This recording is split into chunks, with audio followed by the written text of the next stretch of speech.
Hello friends, welcome back to my channel Shatabdi Raha official. তো চলো আজকে তোমাদের এই লালবাগটা ঘুরিয়ে দেখিয়ে দিই।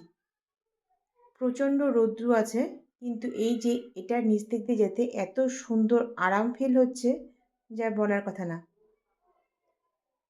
এই লালবাগটা ভালো মতো ঘুরে দেখতে গেলে অবশ্যই একটা গাড়ি নিতে হবে। বাইরের কোনো গাড়ি এখানে অ্যালাউ নেই, এখানকার থেকেই গাড়ি নিতে হবে, যেটা শেয়ারে চলে। গাড়িতে উঠে পড়লাম, এবার আমরা দেখব।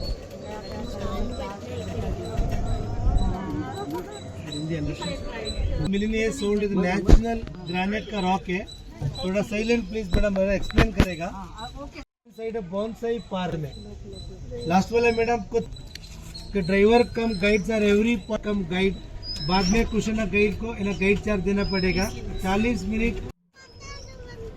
का guiders in present 240 acres Lal Bagh.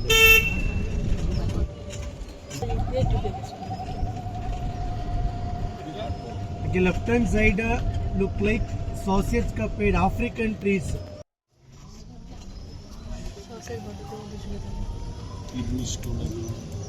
Medical use करता सर, लेके जाता pigeons are communication, pigeon house। এত সুন্দর করে বুঝিয়ে বুঝিয়ে দিচ্ছে না, সত্যি খুব সুন্দর বোঝাচ্ছে। তোমরা অবশ্যই গাড়িতে করে ঘুরো, তোমাদের দেখেও ভালো লাগবে, বুঝতেও সুবিধা হবে।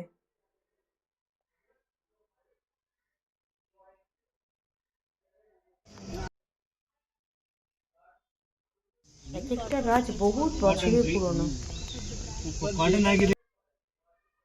Beautiful flower.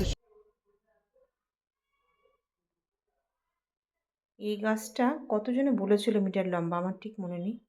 এই গ্লাস হাউসটাতে ফুলের যে শোটা হয় সেটা জানুয়ারি মাসেই হয়। এই সময় কোনো রকম শো ছিল না।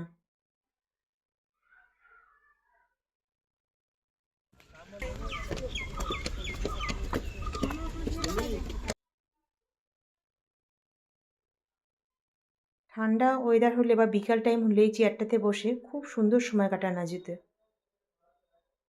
কিন্তু রোদ্দুর জন্য আমরা তাড়াতাড়ি নেমে এলাম।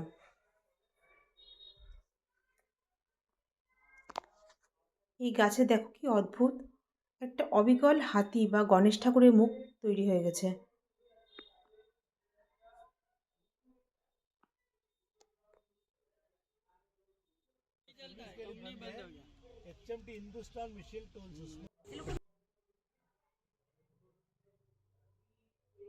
এবার আমরা একদম লাস্টে চলে এসেছি বনসাই পার্কে।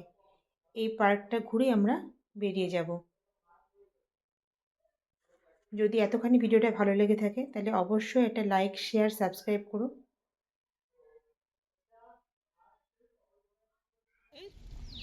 বেরিয়ে যাওয়ার সময় ঠিক এইভাবে দেখলাম একটা ছোট্ট ঘূর্ণিঝড় হচ্ছে, যেটাকে আমি ক্যামেরায় ক্যাপচার করলাম। তো আজকের ভিডিওটা এইটুকুনি।